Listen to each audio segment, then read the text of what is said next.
آخری لائن کے آخر سے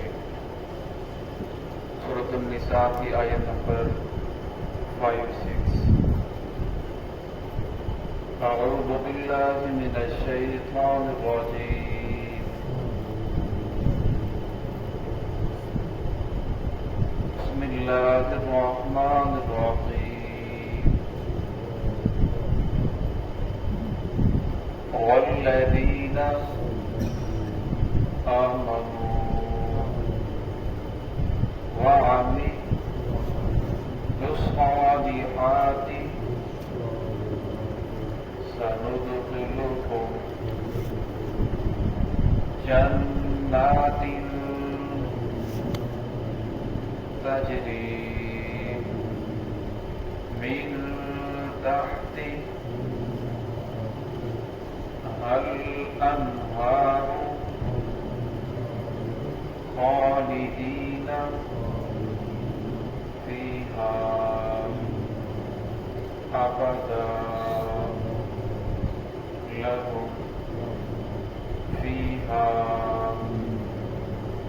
أزواج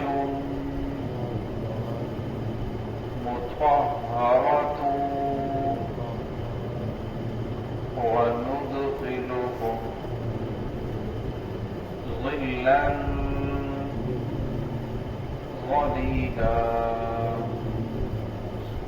إن الله يأمركم أن تؤدوا الأمانات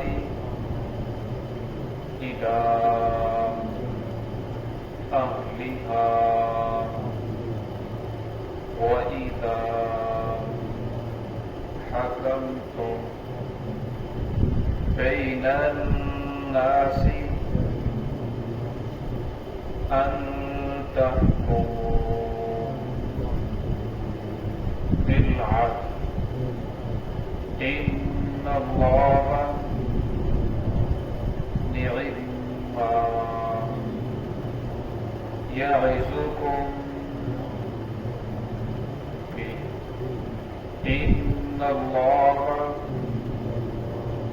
كان سميعا بصيرا. بسم الله الرحمن الرحيم. والذين آمنوا وعملوا الصالحات سندخلهم جنات تجري من تحتها الأنهار خالدين فيها أبدا لهم فيها أزواج مطهرة وندخلهم ظلا ظليلا. إن الله يأمركم أن تؤدوا الأمانات إلى أهلها وإذا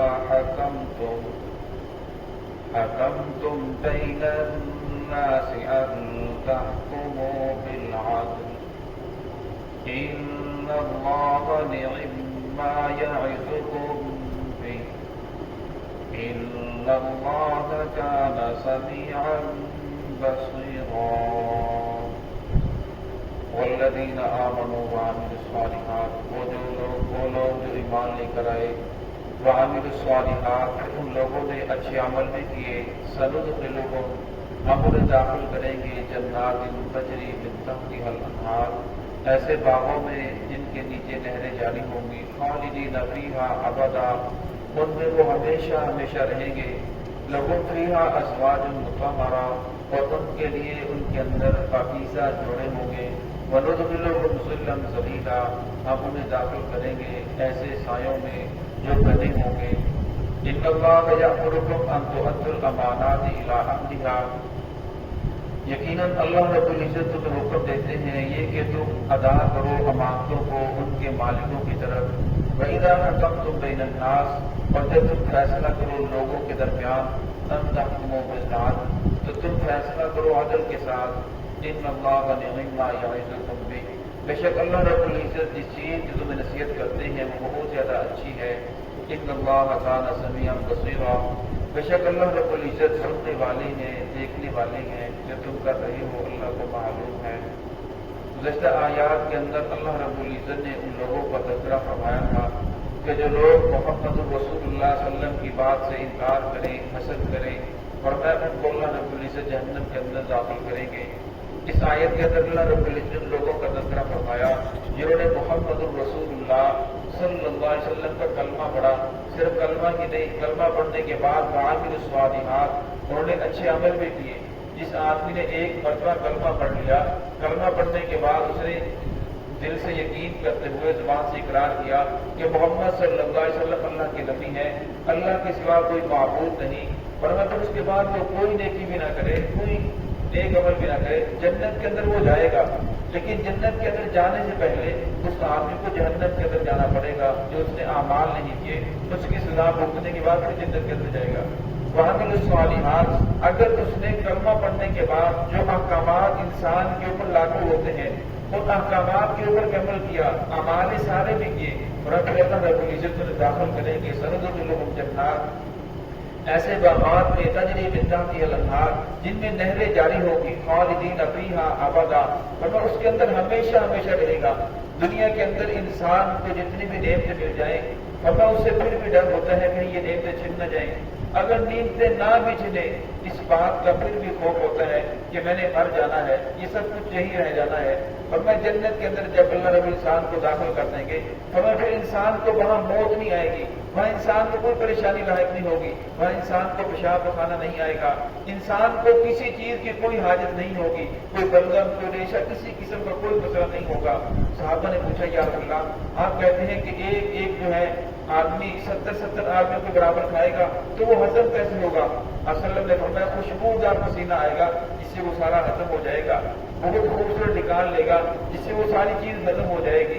تو فرمایا جنت کے اندر تمہارے لیے ایسی ایسی نعمتیں ہوں گی، وسلم کی حدیث ہے، نہ کسی آنکھ نے دیکھی ہے، نہ کسی کان نے سنی ہے، نہ کسی آدمی کے دل کے اندر اس کا وہم و گمان پیدا ہو سکتا ہے۔ لیکن یہاں اللہ رب العزت نے، کیونکہ مکہ کے اندر پانی کی بہت زیادہ قلت تھی، درختوں کی بہت زیادہ قلت تھی، تو اس طرح اللہ رب العزت نے ان کی خواہش کے مطابق ذکر فرمایا۔ اللہ رب القرآن پاک کے اندر دوسری جگہ ارشاد فرمایا لہم فیہا ما یشاؤون، جنت میں تمہارے لیے وہ ہوگا جو تم چاہو گے۔ اور میں جنت کو ایسے سمجھو جیسے چھوٹی خدائی ہوگی۔ اب اللہ رب العزت کی ذات کچھ کرنا چاہیں تو کسی کے محتاج نہیں، جو چاہیں وہ کرتے ہیں۔ اور میں جنت کے اندر اللہ رب العزت ہر انسان کو یہ کیا عطا فرمائے گا، اس کے دل کے اندر جو بات آئے گی وہ فوراً پوری ہو جائے گی۔ لہم فیہا ازواج مطہرۃ، اور میں تمہارے لیے پاکیزہ جوڑے ہوں گے، مردوں کے لیے پاکیزہ عورتیں ہوں گی، عورتوں کے لیے پاکیزہ مرد ہوں گے۔ وندخلہم ظلا ظلیلا، ہم انہیں داخل کریں گے ایسے سایوں کے اندر جو گھنے سائے ہوں گے، یعنی بہت ہی اچھا سایہ ہوگا۔ ان اللہ یأمرکم ان تؤدوا الامانات، ورنہ اللہ رب العزت تمہیں حکم دیتے ہیں یہ کہ تم ادا کرو امانتوں کو الی اہلھا، ان کے اہل کی طرف۔ 8 ہجری کے اندر جس وقت مکہ فتح ہوا رمضان مبارک کے مہینے میں، تو آپ صلی اللہ علیہ وسلم وہاں تشریف لائے، بیت اللہ کو کھولا، نبوت کو روزے گرایا، آپ صلی اللہ علیہ وسلم نے وہاں 2 رکعت نماز پڑھی۔ حضرت علی رضی اللہ عنہ عثمان بن طلحہ سے چابی چھین لی، وہ رسول اللہ صلی اللہ علیہ وسلم کے پاس آئے پریشانی کی حالت میں روتے ہوئے کہ علی رضی اللہ عنہ مجھ سے چابی چھین لی ہے۔ آپ صلی اللہ علیہ وسلم نے فرمایا کہ آپ نے چابی ان سے کیوں لی؟ انہوں نے فرمایا کہ اللہ رب القرآن پاک نشان ہی فرماتے کہ بیت اللہ کے جو متولی ہیں وہ صرف پرہیزگار ہوگی، تو مشرک ہے، ناپاک ہے، یہ چابی کیسے دے سکتا ہے؟ عثمان بن طلحہ رضی اللہ عنہ فوراً کلمہ پڑھا اور مسلمان ہو۔ فرمایا یا رسول اللہ میں کلمہ پڑھتا ہوں۔ آپ نے فرمایا چابی واپس کر دو، انہوں نے چابی واپس کر دی۔ پھر رسول اللہ نے فرمایا یہ چابی تمہارے ہی خاندان کے اندر رہے گی، نسل در نسل تمہارے خاندان کے اندر چلتی رہے گی۔ آج یہ وہ چابی انہی کے خاندان کے اندر چل رہی ہے۔ تو اللہ نے یہاں حکم دیا اگر تمہارے پاس کوئی امانت ہے، کسی کوئی چیز لیتے ہو تو اسے پورا واپس کرنا چاہیے۔ اب امانت کے اندر مختلف چیزیں آ جاتی ہیں۔ اگر کوئی آدمی کسی انسان سے مشورہ لیتا ہے اور میں مشورہ وسلم کی حدیث ہے المستشار و مؤتمن، اور میں مشورہ دینے والا امین ہوتا ہے، اور میں اسے چاہیے کہ جو اچھا مشورہ اس کے دل کے اندر جو اچھی بات پیدا ہو رہی ہے وہی اسے مشورہ دے، ایسا نہ وہ دل کے اندر کوئی اور بات آ رہی ہے اور فائدہ اس کے کسی اور بات کے اندر ہے لیکن انسان اسے کسی اور طرف لگا دے، ورنہ جس آدمی نے ایسے کیا اس نے ہی خیانت کی۔ ورنہ تمہارے ساتھ کوئی بات کرتا ہے وہ بات امانت ہے، ورنہ ہمیں کیسے پتہ چلے گا کہ وہ بات امانت ہے؟ اس نے ہمیں کہا نہیں۔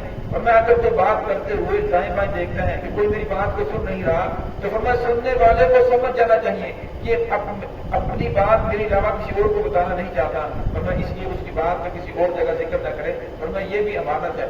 آپ صلی اللہ علیہ وسلم سے پوچھا گیا یا رسول اللہ کیا مومن بخیل ہو سکتا ہے؟ آپ نے فرمایا کامل مومن بخیل تو نہیں ہو سکتا، ہاں اگر اس کا ایمان کمزور ہو جائے تو بخیل ہو سکتا ہے۔ فرمایا یا رسول اللہ کیا مومن بخیل ہو سکتا ہے؟ فرمایا اگر اس کا ایمان کمزور ہو جائے تو مومن بزدل بھی ہو سکتا ہے۔ فرمایا یا رسول اللہ کیا مومن جھوٹا اور خائن ہو سکتا ہے؟ حاصل فرمایا والذی نفسی بیدی محمدہ، قسم ہے اس ذات کی جس کے قبضے میں محمد رسول اللہ صلی اللہ علیہ وسلم کی جان ہے۔ فرمایا مومن اور جھوٹ یہ جمع نہیں ہو سکتے، فرمایا مومن اور خیانت یہ جمع نہیں ہو سکتے، مومن خیانت نہیں کر سکتا۔ تو یہاں اللہ رب العزت کا حکم دیا، فرمایا ان تؤد الامانات، فرمایا امانتوں کو ان کی طرف لوٹا دو الی اہلھا، جو اس کے اہل ہیں۔ وَإِذَا حَكَمْتُمْ بَيْنَ النَّاسِ، فرمایا جب لوگوں کے درمیان فیصلہ کرو، جب اللہ رب العزت تمہیں کسی جگہ فیصلہ مقرر کر دیں، فرمایا ان تحکموا بالعدل، فرمایا کہ عدل کا خیال رکھو، انصاف کرو، ایسا نہ ہو کہ کسی ایک طرف کا آپ کا فیصلہ ہو جائے دوسرے کو نقصان ہو، فرمایا پھر اس کا سارا وبال آپ کے اوپر پڑے گا۔ ان اللہ نعم ما یعظکم بہ، فرمایا اللہ رب العزت جس چیز کی تمہیں نصیحت کر رہی ہے یہ تمہارے لیے اچھی ہے، یہ تمہارے ہی فائدے کے لیے ہے، فرمایا اس کے اوپر عمل کرو گے جس کے اندر تمہارا اپنا ہی ذات کا فائدہ ہے۔